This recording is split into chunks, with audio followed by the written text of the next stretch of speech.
क्या इस बार कुर्बानी फ्री बकरीद मनाएंगे भाईजान? ये सवाल उठा है और ये सवाल इसलिए पूछा जा रहा है क्योंकि एक मुस्लिम देश के बादशाह ने कुर्बानी पर रोक की डिमांड की है। फैसला एक ऐसे देश से आया है जहां हर 100 में से 99 लोग मुसलमान हैं, पर क्या भाईजान इसे मानेंगे?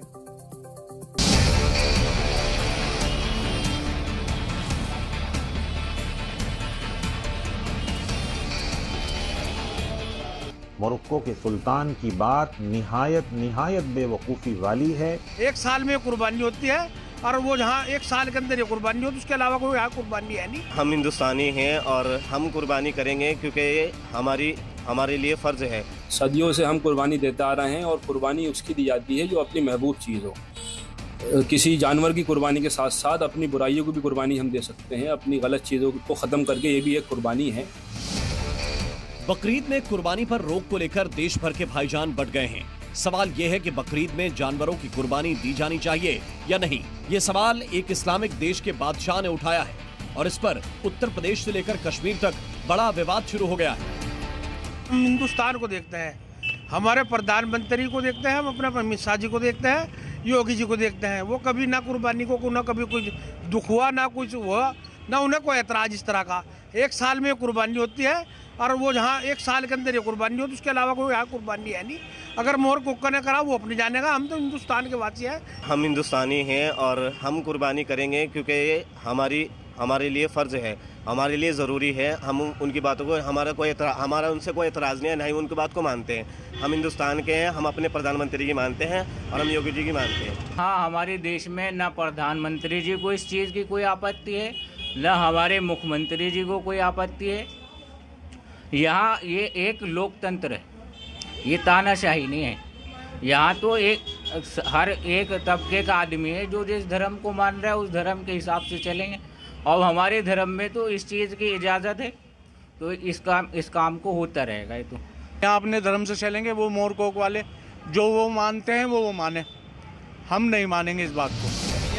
यूपी के मुजफ्फरनगर में भाईजान अलग अलग बातें कह रहे हैं। एक ने कहा कि वो मोदी और योगी की सुनेंगे, तो क्या आने वाले दिनों में अगर कुर्बानी के खिलाफ देश में आवाज उठी तो क्या मुसलमान उसे मान लेंगे?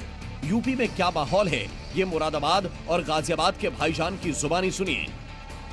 ये कुर्बानी इसलिए दी जाती है कि वो कटे और उसका जो गोश्त हो वो हमारे मुसलमान भाई हो जो कभी जिनको गोश्त खरीदने के उनके पास इतने पैसे भी नहीं होते कि वो गोश्त खरीद पाए, तो वो एक ऐसा पर्व आता है कि उस पर वो गोश्त उन्हें मिलता है फ्री में।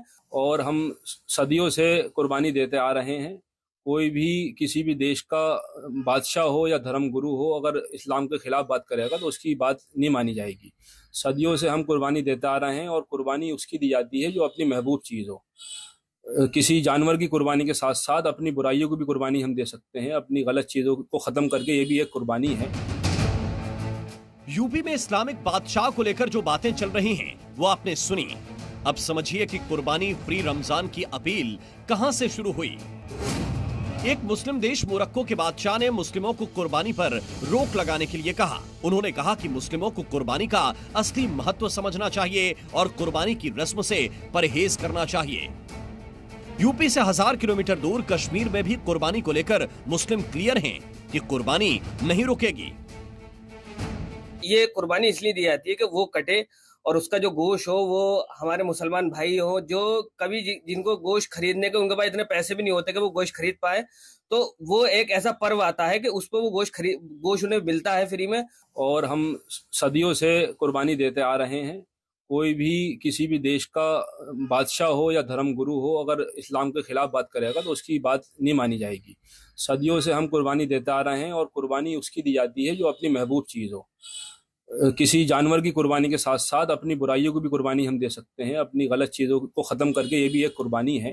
देखिए, हमारे मजहब के हिसाब से हज़रत इब्राहीम अलैहिस्सलाम ने हज़रत इस्माईल अलैहिस्सलाम की कुर्बानी अल्लाह के हुक्म से की, और पूरे दुनिया के अंदर जहाँ जहाँ मुस्लिम कंट्री हैं या मुस्लिम हैं सभी कुर्बानी करते हैं और हम अपने मज़हब के हिसाब से उसको मानते हैं, इसलिए कुर्बानी सब जगह होती है। मोरक्को भी मुस्लिम राष्ट्र है। मोरक्को का नहीं है, हमें जो कुरान का फैसला है, जो कुरान हदीस से साबित है, हम उसी को मानते हैं। वो मोरक्को में ही अपना वो रखें, उनको फतवा देने की ज़रूरत नहीं है। ये राजनीति है बहुत बड़ी। हमारा देश फूलों के गुलदस्ते की तरह है, सभी धर्मों के लोग रहते हैं और हम शुरू से कुर्बानी करते आए हैं। जो हमारे कुरान और हदीस का फैसला है, कुर्बानी होनी चाहिए और कुर्बानी पूरी दुनिया में जहाँ जहाँ मुसलमान हैं सभी देते हैं।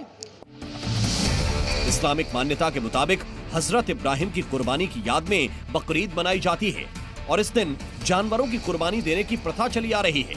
कुर्बानी के बाद मांस को गरीबों के बीच भी बांटा जाता है, लेकिन जब मोरक्को के बादशाह ने इस पर रोक की बात की तो मुसलमान ही नहीं बल्कि मौलाना भी इसका विरोध करने लगे।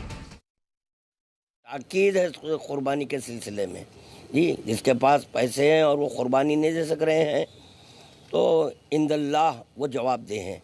और यहाँ तक ताकीद है कि अगर कोई गरीब है तो चंद लोग मिलकर कुर्बानी दें। मोरक्को के सुल्तान की बात निहायत बेवकूफ़ी वाली है। मैं तमाम मुसलमानों से कहना चाहूँगा कि वो मोरक्को के सुल्तान पर बिल्कुल ध्यान ना दे, क्योंकि ये एक बहुत बेवकूफ़ी वाली बात है। हमने पहले भी कहा था और आज भी कहते हैं कि ज़रूरी नहीं है कोई व्यक्ति नाम मुसलमान रख ले तो वो मुसलमान है। मुसलमान होने के लिए गहरा अध्ययन होना जरूरी है और मुसलमान जानता है कि उसको क्या करना है और क्या नहीं करना है। अब जान लीजिए कि मुस्लिम बादशाह ने कुर्बानी पर रोक लगाने की बात क्यों की। मोरक्को में लगातार 7वें साल सूखा पड़ रहा है। वहाँ जानवरों की आबादी कम हो गई है और मांस की कीमतें बढ़ गई हैं। मोरक्को में 99% से ज्यादा मुस्लिम आबादी है और वहाँ के मुसलमान अपने बादशाह की बात पर गौर कर रहे हैं, लेकिन भारत में न तो मौलाना और न ही भाईजान, कोई भी बादशाह का ऐलान नहीं मानने वाला।